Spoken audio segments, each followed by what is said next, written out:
Real confidence comes from doing hard things, not from being told you're great.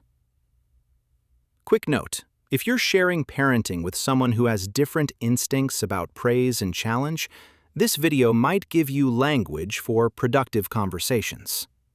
Here's the principle. Confidence in young athletes develops primarily through mastery experiences, through doing hard things and succeeding, not through praise or reassurance. This is counterintuitive. We want our children to feel confident, so we tell them they're great. We praise lavishly. We try to shield them from difficulty. But here's what actually happens. Confidence built on praise is fragile. It depends on external validation. The child starts performing for approval rather than internal satisfaction. And when challenges come that aren't easily overcome, that confidence shatters. Real confidence, the durable kind that sustains through setbacks, comes from the child's own evidence that they can handle hard things. Think about your own life. When do you feel most confident? When someone tells you you're capable, or when you've actually done something difficult and succeeded? The same is true for your child. Telling them they're a great athlete feels supportive, but it doesn't create the same confidence as them actually mastering a skill they've been working on. Here's how mastery experiences build confidence. Your child struggles with a skill. They work on it.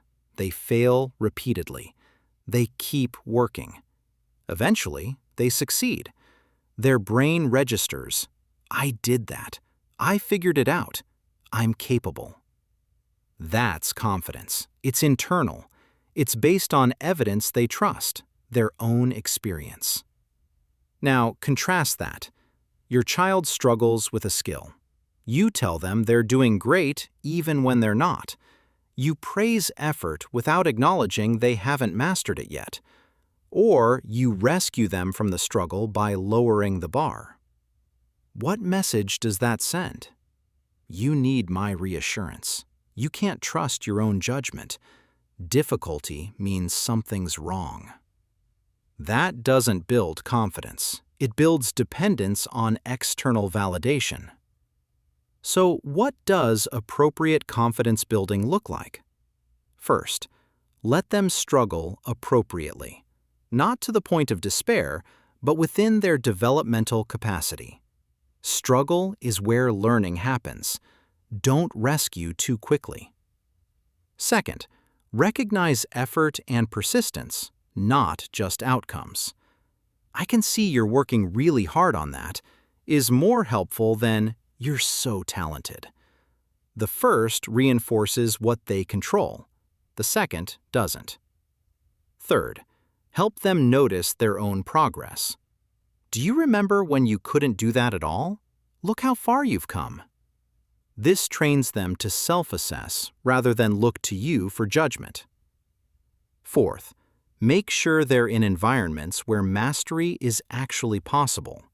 They need appropriate challenge, not too easy, no mastery needed, and not too hard, mastery is impossible. For those in complex family situations, co-parent tends toward overpraise or overcriticism. You can't fully control that, but you can model the middle path, acknowledging progress honestly without exaggeration, allowing appropriate struggle without adding pressure. Multiple kids and limited time? Focus on what you can do. Notice when each child has clearly worked hard and struggled through to improvement.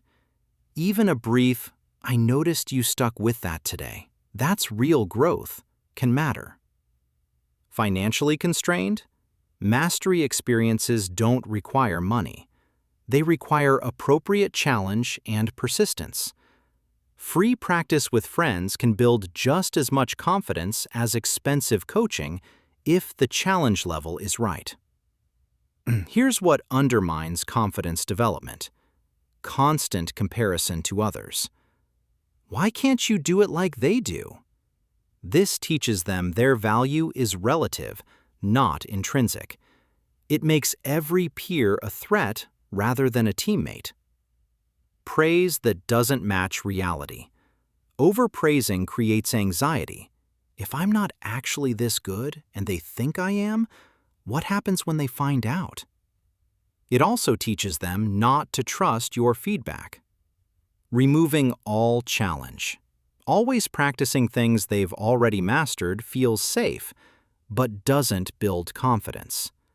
Confidence comes from expanding capacity, not protecting from difficulty.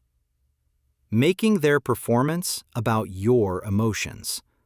When your mood depends on how they played, their focus shifts from mastering skills to managing your feelings. That's the opposite of confidence building.